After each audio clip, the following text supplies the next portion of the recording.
To support this podcast, go to positivesarcasm.com/donate. Any amount is appreciated. Once again, positivesarcasm.com/donate. Thank you and enjoy the program. This episode of the podcast is brought to you by PB and Joey. Simple, honest, and delicious. Go to pbandjoey.com for more information and check out the trail mix. $35 or more gets you free shipping. That's pbandjoey.com for more information. pbandjoey.com.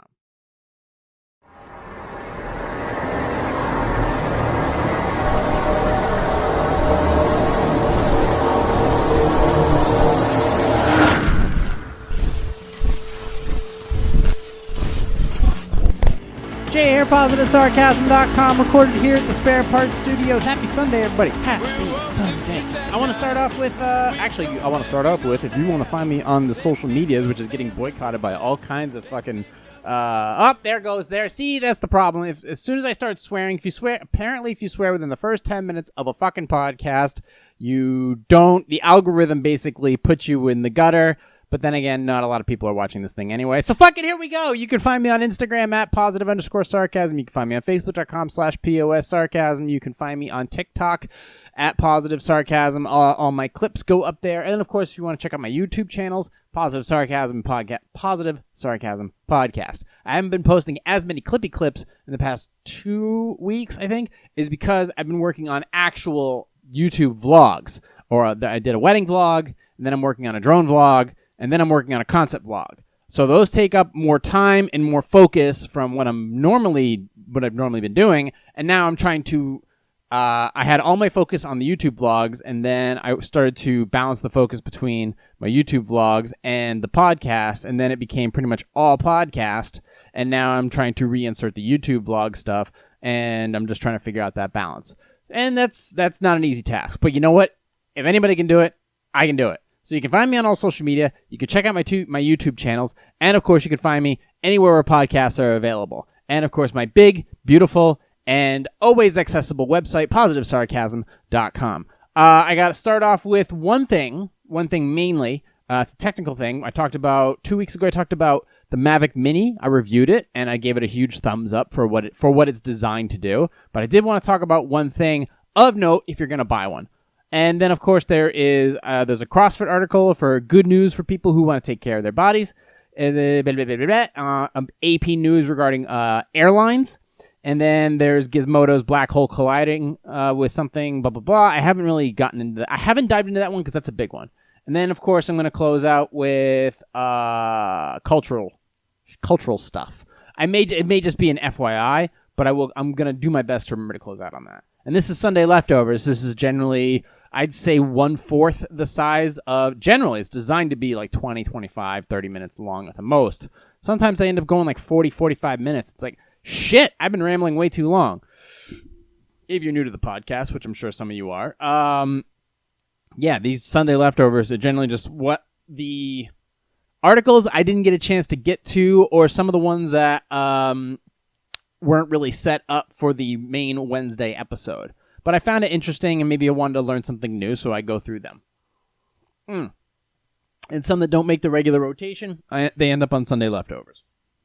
Starting up, but I did want to bring up this Mavic Mini issue. Okay, when I recommend technical products, or if I recommend stocks, right now I actually recommend just buying. First of all, as far as stocks go, don't worry about it. Whether you're buying tech, biotech, science, REITs, mortgage, I don't care whatever you. Just buy. And whatever you have already bought, hold. Okay? Yeah, I get it. There was a huge rally and now everything's in the doldrums and a lot of things are crashing. Just hold. Okay? You know what the market does. If you bought, great. Congratulations. You're now part of the conversation. You are now part of the American dream, or at least the illusion of it, because maybe we're in a simulation. But the fact is, if you bought, great. Just wait for the next wave. You'll get yours. I promise you. So don't worry about it. It's been my dream to be able to access the stock market, and now this is the one opportunity because I didn't understand it. I didn't understand it when I was in high school. I couldn't afford it in 2008, which was 6 years after, and now I have the ability and the finances to access it. And I went in, and I don't care. When the market kept dropping, I kept buying because I wanted to own. There were certain things that I really wanted to own, and now I own them. It's great. I love it. And when you buy, and sometimes you either You see the opportunities. Generally, you buy for long term. And if you can't flip something in the short term, just hold it for the long term. It will work out as long as you take the chance. With the lottery, most of the time you're going to lose. With gambling, most of the time you're going to lose. But if you buy in the market, believe me, you're going to win out. This was one of the best times ever to purchase. And if something if a company wasn't expecting to go bankrupt, then that's the only stock you should avoid. Everything else, go after it. Even if it has a small dividend payout, still buy into it. Believe me, you could have lost 50% of your stock portfolio for the last 2 weeks of trading. Don't worry about it. You're going to be okay. Just purchase, hold on to it, wait for the next rally, and don't be greedy. Or hold for the long term. But don't be greedy. It's going to be okay. And guess what? If you've already purchased, congratulations. That is, expect the next turnaround or the next rally, quite possibly, since the opening of a lot of like Texas and Florida has kind of backfired. Apparently, considering the amount of COVID cases that have spiked, wait and see how many people die from that situation. But I can tell you one thing: we're not going to go backwards. We're not going to go backwards. This country can't afford to go backwards. Therefore, it'll be pushing forwards. And I got an article regarding that, too. But as far as buying in the stock market, just buy.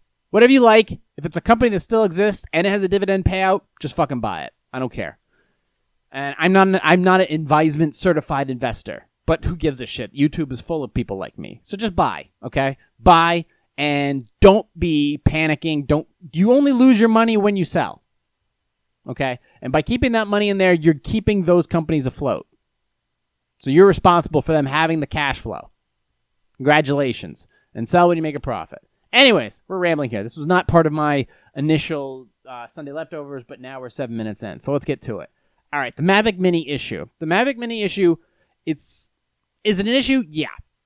The Mavic Mini is designed to be small, lightweight, be under 250 grams, so you don't have to register it with the federal government, which is only a $5 flip, but then again, they don't know you have it, which is cool. I'm signed with the AMA, and I generally let them know what drones I have, and the fact that I am a drone flyer, and blah, blah, blah, blah, but I'm insured through them. The Mavic Mini is designed to be small, lightweight, and cinematic, and able to travel on the go, like the Mavic Air and the Mavic Pro. They're much easier to travel with. You can simply throw them in a backpack. It comes with its own little attaché case, though. It's really, really awesome. Two problems I find with the Mavic Mini. Well, the wind one is a fucking no shit Sherlock, okay? It weighs 249 grams. So if you're going to fly it in anything over 10 miles per hour, you're going to expect some resistance because wind is not constant. Wind comes in gusts, okay? And the higher up you fly, the more gusts of wind you're going to hit, and the stronger the gusts. So it'll send you a wind warning letting you know that your drone has moved backwards 3 feet. But the drone will adjust. It does a very good job of that. Just note that when you fly a Mavic Mini or a Mavic Air or even a Mavic Pro, when a gust of wind hits it, it will correct and push forward. But a gust of wind will hit it. These things are very light to begin with and move it in a small direction. What was I thinking there? The main point of that is if you are in cinematic mode is designed to be your smooth movements. It slows the drone down. It slows down its max speed. It slows down every aspect of the drone so that you can operate it in a very cinematography-like style of shooting. But if you're doing that in high wind conditions, well, guess what? You're not going to be able to have the power if in that mode to move the drone forward or bring it back to you. Because if you have 15-mile-an-hour winds and you're in cinema mode, you're not going to get your drone back. You're not. So understand. But it's the simple press of a button that will get you all out of these problems. In cinema mode, your drone will be able to. It will still have GPS attachment, which means it'll hover in a certain spot. But you'll have access to faster speeds, faster maneuverability, and a faster descent. You'll be going from, 12 to 15 miles per hour to somewhere around 20. Therefore, you can get your drone back. Great. However, if you're hitting some winds and you're not, and you really need some horsepower, what you do is you go into sport mode. And sport mode will get your drone closer to 30 miles per hour. And even with those gusts of winds, as long as you just keep pushing ahead and lower your drone's altitude, if you lower your drone's altitude, the likelihood of it getting hit by higher gusts of winds decreases. So if you're above a tree line, the good news is if you go down, less wind. You go above, more wind, right? If you go higher in altitude, more wind. So just decrease your altitude, and you'll be safer. And if you're in sport mode, yes, it's true. You won't have GPS hover control, but the Mavic Mini is excellent in staying put, and it's one spot, even with it off. But in sport mode, you can go faster, maneuver better, and you have very excellent control of it. And then by the time it gets close to you, you can pop it back into programmable mode, which is your standard drone mode, which full GPS on, and you can maneuver as you need to get it back. It's no big deal. With the Mavic Mini, you just don't have access to those 30+ mile an hour speeds that you would get from a Phantom or the Mavics.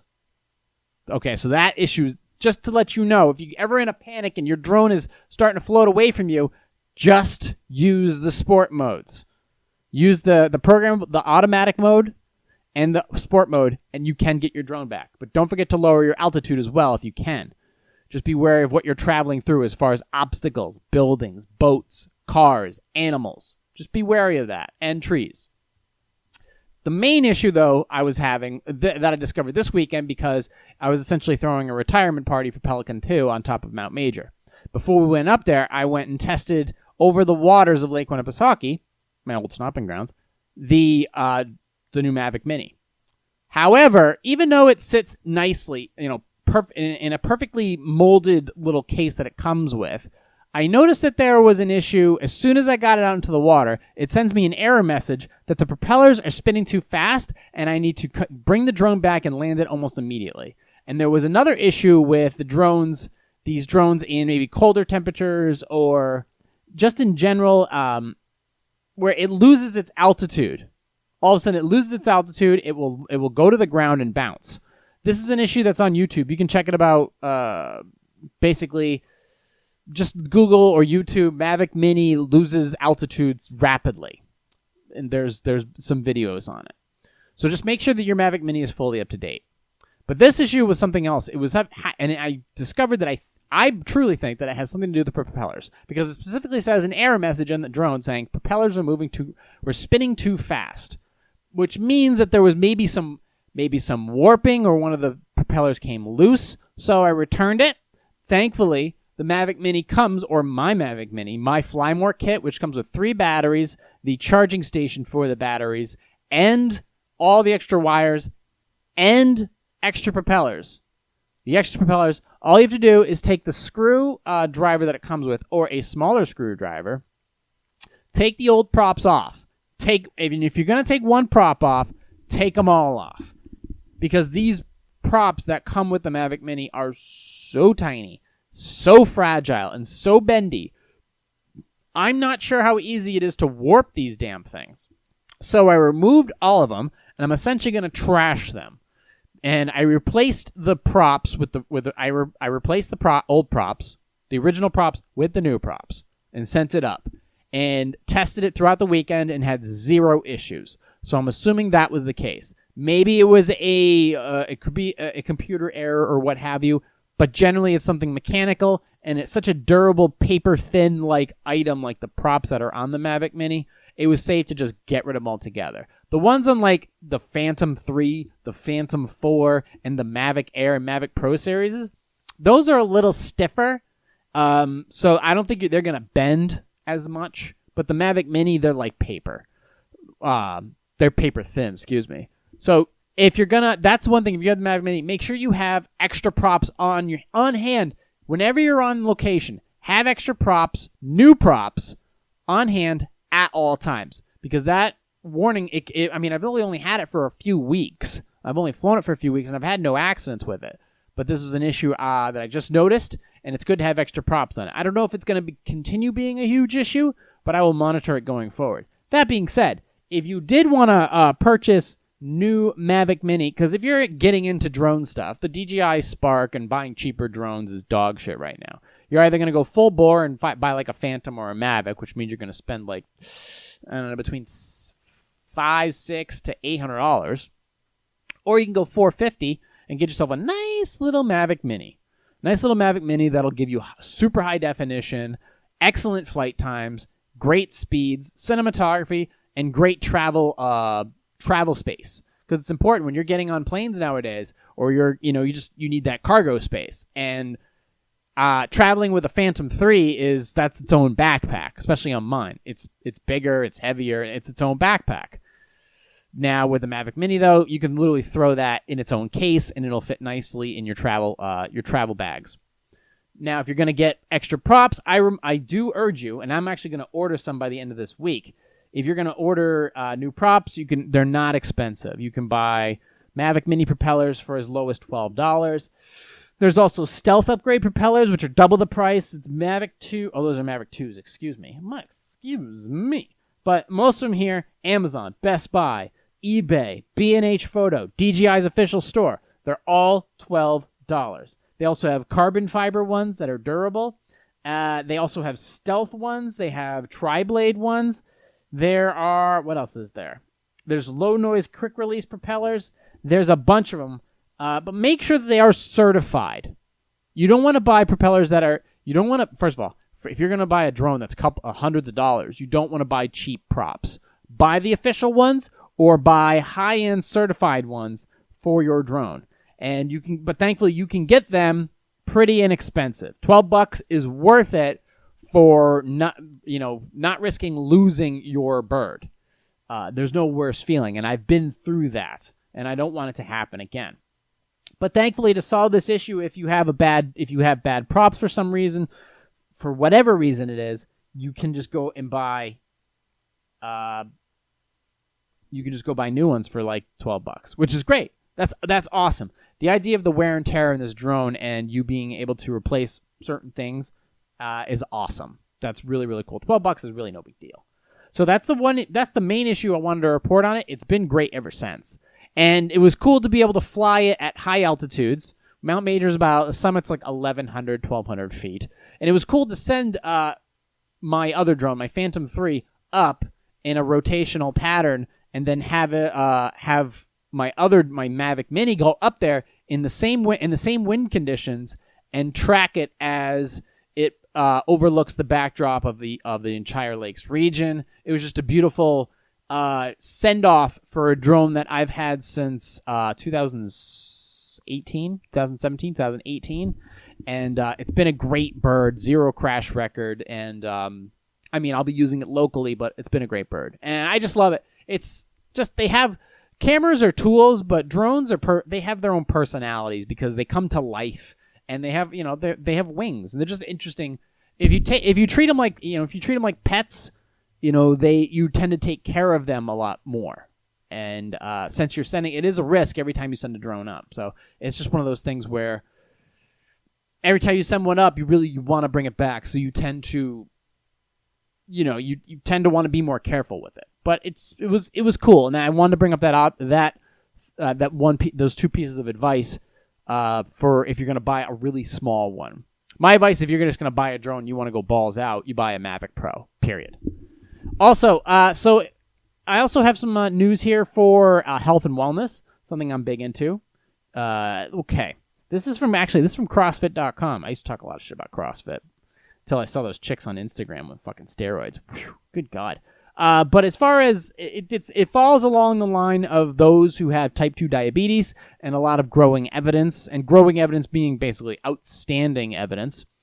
Now, it is also of note that if you are going to be on a ketogenic or a low-carbohydrate, high-fat diet, it is important to note that you should, unless there are other health issues surrounding the fact that you shouldn't do this. For example, if you have, what do they call that? An autoimmune disorder, which doesn't allow, like for example, some people on carnivore diets, they can only eat meat or what have you. Or people who are on a plant-based diet, they can only eat certain, okay, you see that I'm laying out some exceptions. But then in this case, if you are on a high-fat diet or a ketogenic diet or a very low-carb diet, you do want to cycle back onto carbohydrates in order to protect your bone mass. There is sufficient evidence to state that for a perfect example, in the wintertime, you want to continue to make sure that you have enough calories and carbohydrate-based calories. Number one, your body needs to remember what carbohydrates feel like. Number two, it helps easily with growing mass. It makes lifting a hell of a lot easier. It's a energy source that your body understands and processes very simply. And by doing so, you're strengthening your whole body in general, not just your muscles, but your cardiovascular system and, of course, your bones. So make sure that you cycle back onto carbohydrates for a few months at least before going back into your cutting season. Hashtag, shred city, yo. But as far as those with type 2 diabetes, guess what? You've eaten enough fucking carbs, and that's the problem. One of them at least. But as far as CrossFit.com, a food-based, low-energy, low-carbohydrate diet for people with type 2 diabetes in primary care. So growing evidence suggests diabetes is not a lifelong progressive condition, and dietary changes alone can lead to diabetes control and remission. As previously discussed, low-carb diets are a specifically promising intervention and have shown in multiple trials to improve glycemic control in cases leading to outright remission. Previous research has found a variety of carbohydrate-restricting regimens to be effective, with those involving greater reductions in absolute carbohydrate intake, i.e. ketogenic or a combination of caloric and carbohydrate restriction, because calories matter in this case. Even though if you say you're under 1,800 calories, but all you eat is fucking Twinkies, it matters. Trust me, it matters. Leading to a greater improvement in glycemic control. Most trials involving low-calorie, moderately carb-restricted diets have included artificial diets, shakes, and supplements, which limits their generalizability. The 2009 pilot study specifically tested. There are links for this as well. CrossFit.com. You can go and check out that article. Low energy, low carbohydrate diet for people with type 2 diabetes. There, that should help you Google it a little easier. This 2009 pilot study specifically tested for the impact of food-based, low-calorie, low-carbohydrate diet on diabetes. Researchers recruited 33 subjects from primary care practices in Oxfordshire, UK. All subjects were diabetics with BMI, let's see, under 30? Over 30. Under?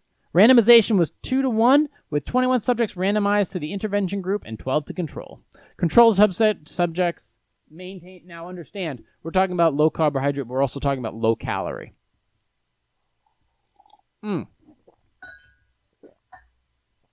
Okay. Receiving standard dietary advice in line with UK guidelines for 12 weeks.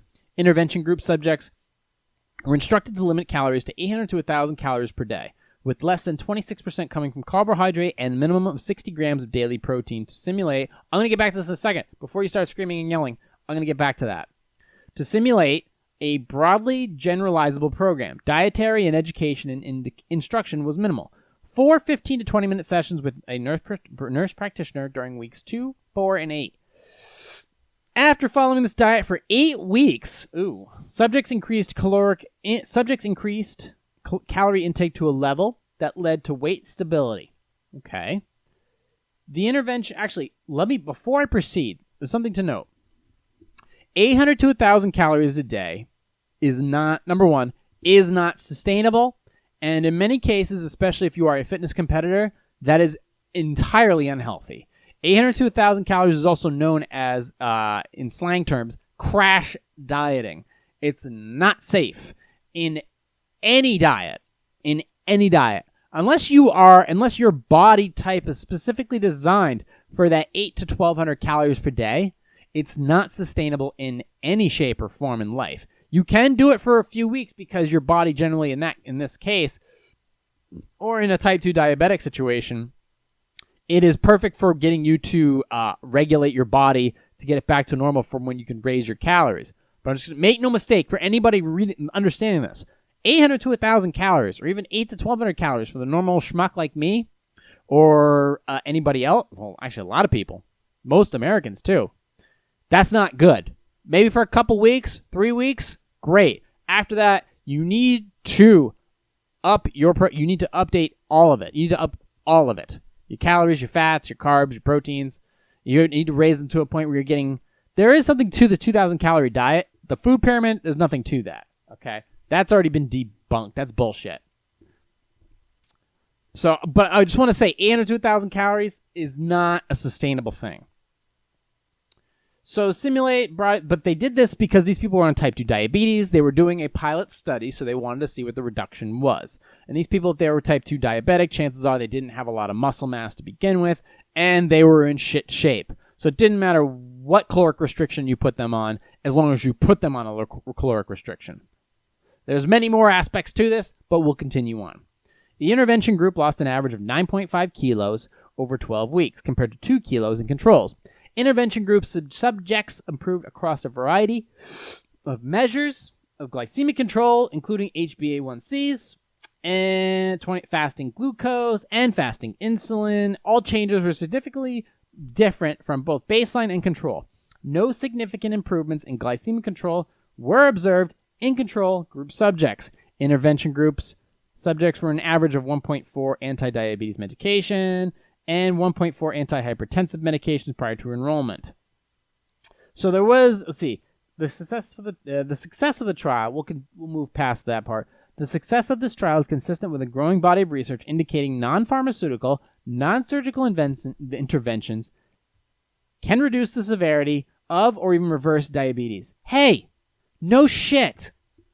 Given the inability of standard of care practices, medication, general dietary advice, surgery, to sustainably reverse diabetes without major side effects, additional research is warranted. Researchers should test the impact of various interventions that improve insulin sensitivity and glycemic control, including carbohydrate restriction and exercise, to broadly and sustainably reverse diabetes. They had specific guidance from these nurse practitioners. I'm wondering if they did anything as far as like intermittent fasting or what kind of food, what additional foods. But there is a study. But there is you can actually read the study and it'll dive more into the information. But it just, for those of you who are, you're type 2 diabetic and you have listen, if you're type 2 diabetic, it is not the end of the world. Not at all. It is from all intents and purposes, universally recognized as reversible. You can get out of it. You can walk your way out. You can change everything you eat. All right, and there is plenty of guidance out there. Okay, there's plenty of guidance. There's so many people out there on the YouTubes, on the Instagrams, that can tell you how to fucking get yourself out of this shitstorm that you put yourself into. Okay, you can't blame anybody else in this situation but yourself. And you can fix it. That's the great thing. All you got to do is get your fat ass in the gym and change your fucking diet. You start by doing that, and then you start some standards of practices of how to take care of yourself in your daily life, and then checking out the medication that you take as well, and you're going to be in a better position. You've just follow the pattern of asking yourself, is this good for me? Start with that question. And it'll take you a great many places.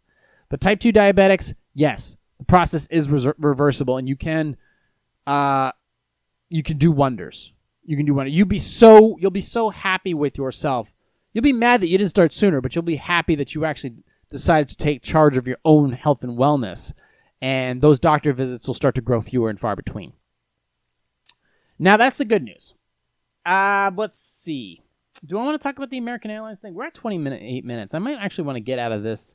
That I might actually save for Wednesday, because that has some good jokes behind it. But this one I'm going to close on. Since cancel culture is back in full force, and chances are it'll eventually come from me, there was a mention on IndieWire. IndieWire is one of the many websites that's basically reporting this thing going on. But I'm going to read about it, and then I'm going to close on a certain note. So, IndieWire by Tyler Hersko. The Office, Family Guy, Simpsons making changes after criticisms of racial insensitivity. A scene from The Office containing blackface has been edited out, while the voice actor for Cleveland Brown on Family Guy is quitting. He actually said that in a statement. These three shows are the latest television show. Now, two of these are current. The Office is not. The Office stopped airing about 5-7 years ago, but it's been widely streamed, especially during the pandemic. But these shows are the latest shows to make changes amid the nation's ongoing protests regarding systemic racism and police brutality. The Wrap reports that season 9 episode of The Office titled Dwight's Christmas has been edited to remove a scene where a character engages in blackface. The old version of the episode has been removed from Netflix and will not appear on Peacock when the series moves to NBC's Universal streaming service next year. The old version of the episode will be replaced with updated version for syndicated airings, according to the publication. The Office is about a group of people trying... Okay, we already know what the fucking Office is about. The show employed satire to expose unacceptable behavior and deliver a message of inclusion. Today, we cut a shot of the actor wearing blackface that was used to criticize a specific racist European practice. Blackface is unacceptable, and making the point so graphically is hurtful and wrong. I'm sorry for the pain this has caused. Okay, that's Greg Daniels who said that in a statement. He's the series creator. The Office wasn't the only show to make headlines for racially related changes on Friday. Family Guy for 2 decades announced that Twitter he would step down. He's the role of Cleveland Brown. He said he would no longer voice that character. As for The Simpsons, the problem with Apu, the show's producer announced on Friday that white actors would no longer portray non-white characters. Hank Azaria, who portrayed Apu on the show for like 20 years, announced that he would no longer voice the character on the series earlier the year. The changes of the 3 shows were announced after weeks of headlines removing the removal of racially insensitive. All right. I have some thoughts here. There's one of my favorite comedies of all time is a movie called Trading Places. It's aged, but it's one of Eddie Murphy's first roles. If you don't know who Eddie Murphy is, Jesus Christ, fucking Google him. One of the greatest comedic actors of all time, one of the greatest comics of all time. There was a scene in there with Dan Aykroyd, and Dan Aykroyd was dressed as a Jamaican in the movie.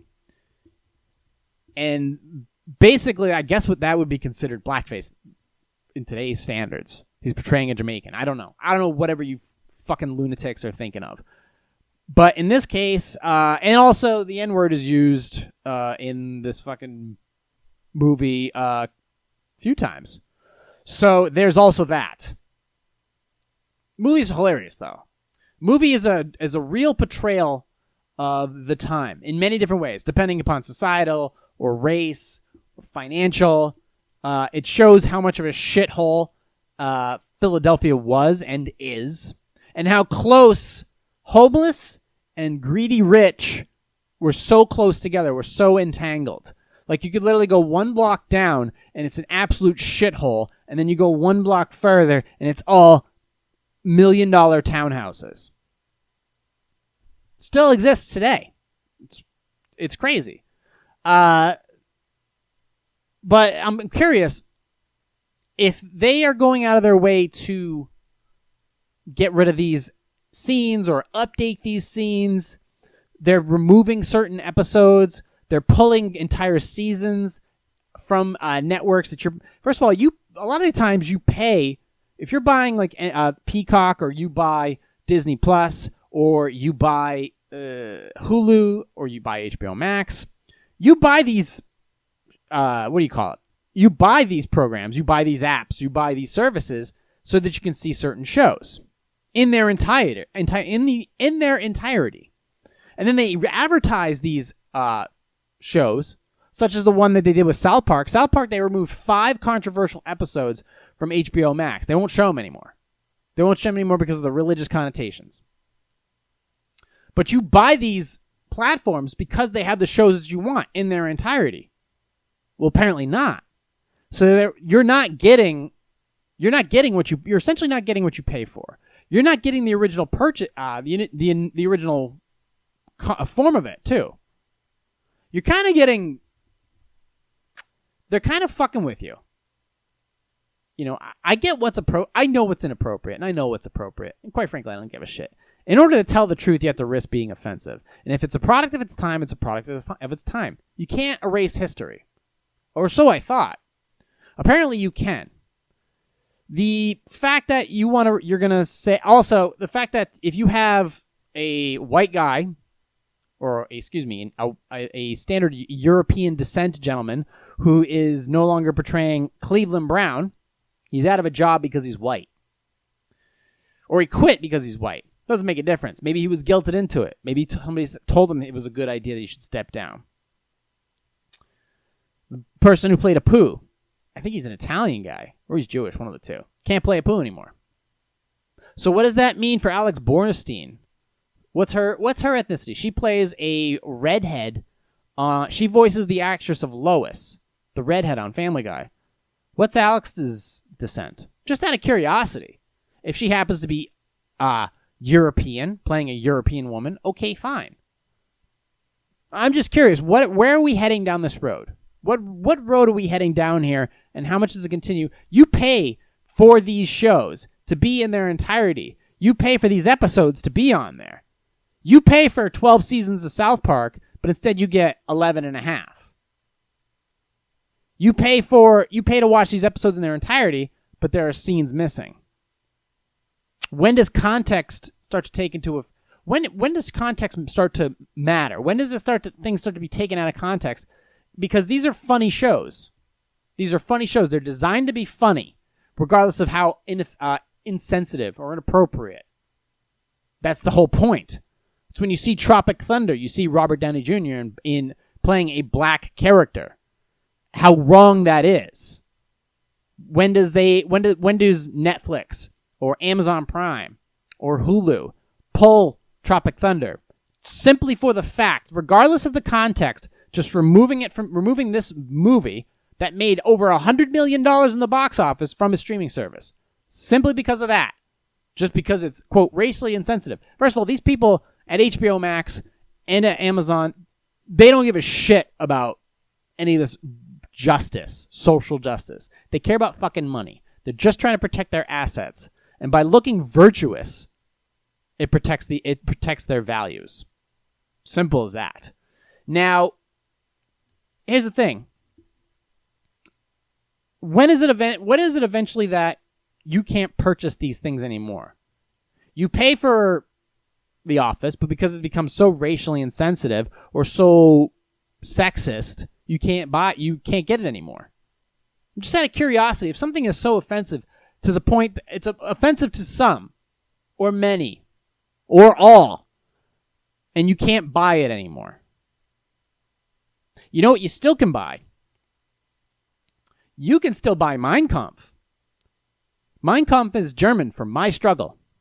You know who wrote that? Adolf Hitler. Killed millions of Jews. Started the largest war ever. Slowing down my words here. Yeah, I know. You can buy his book right now. Thriftbooks.com. Google, let's see. Alabreeze. Where else can you buy it? Let's see. Thrift Books, second sale. So you can buy it pre-owned. Etsy. Blackwell's. Textbooks.com. Just curious. You can buy this book. You can get inside the mind of Adolf Hitler and see what the hell he was thinking before he did it.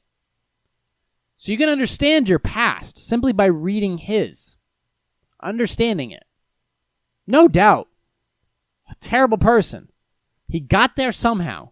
He became so angry and so enraged, but was so well educated and so experienced and so driven.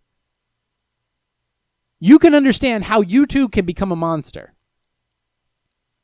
Now, if there's a flip side to that, you understand. We all know Hitler, bad. Nazis, terrible.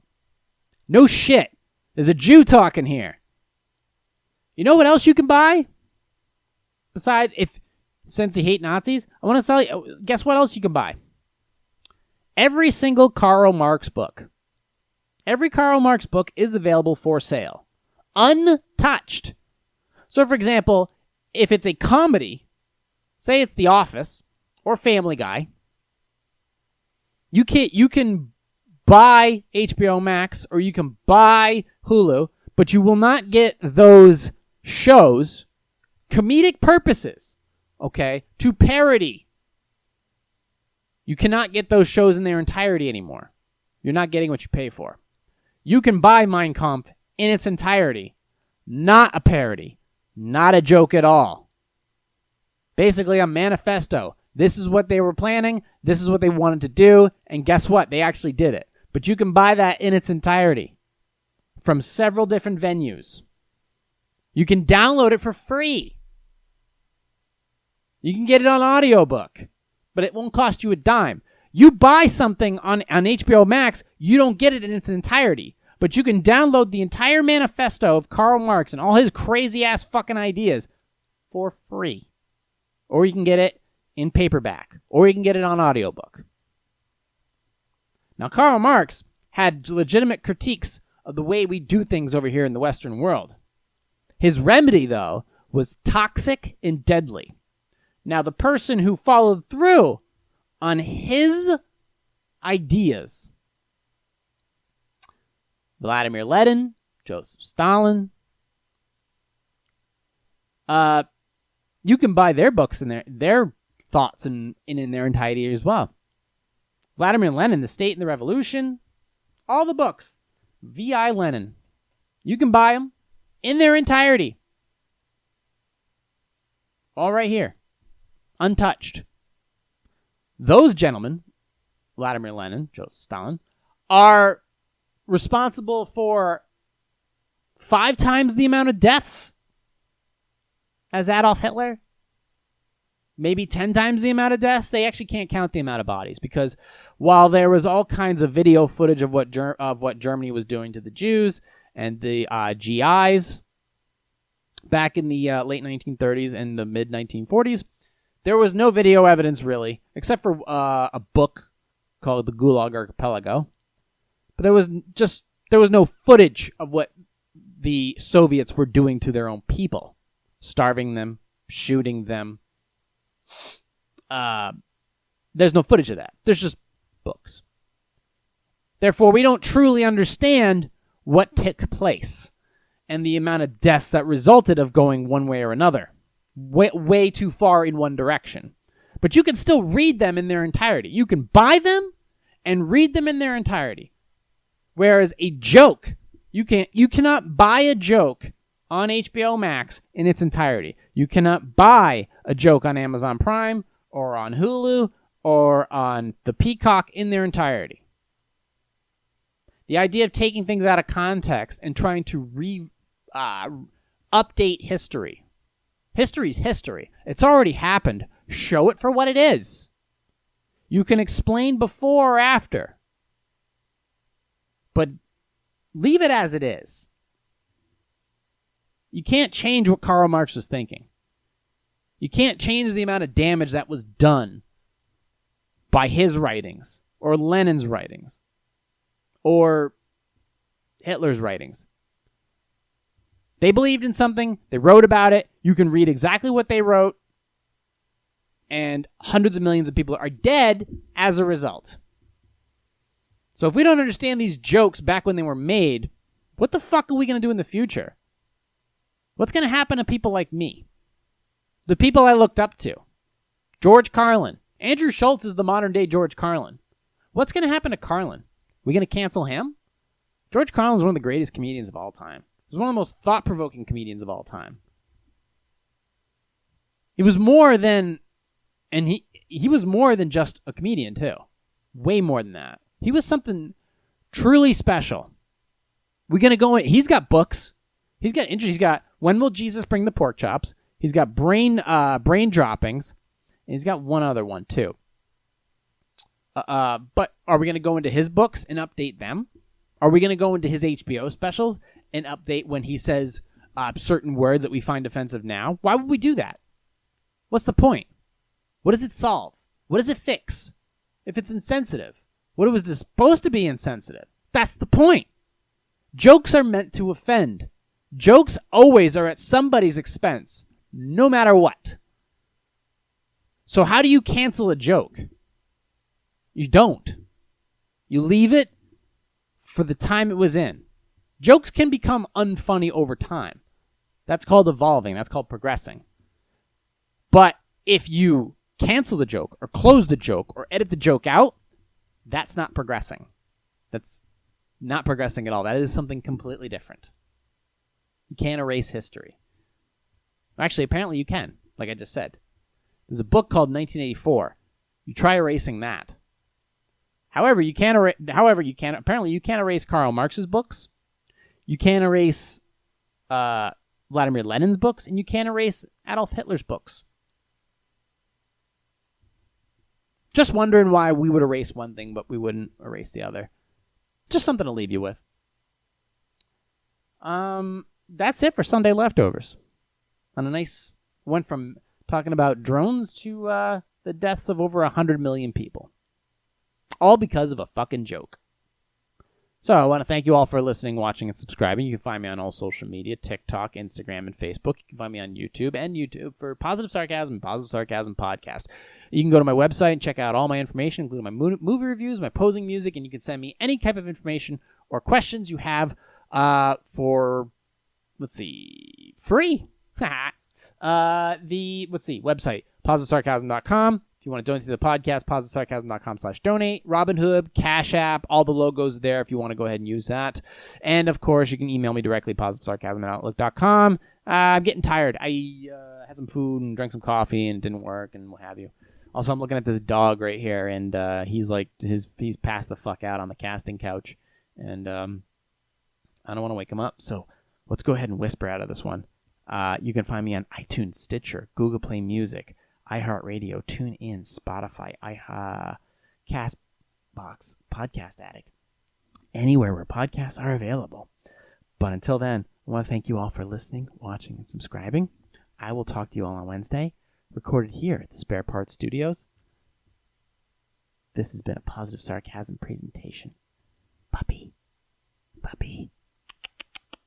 Cheese. What are you doing?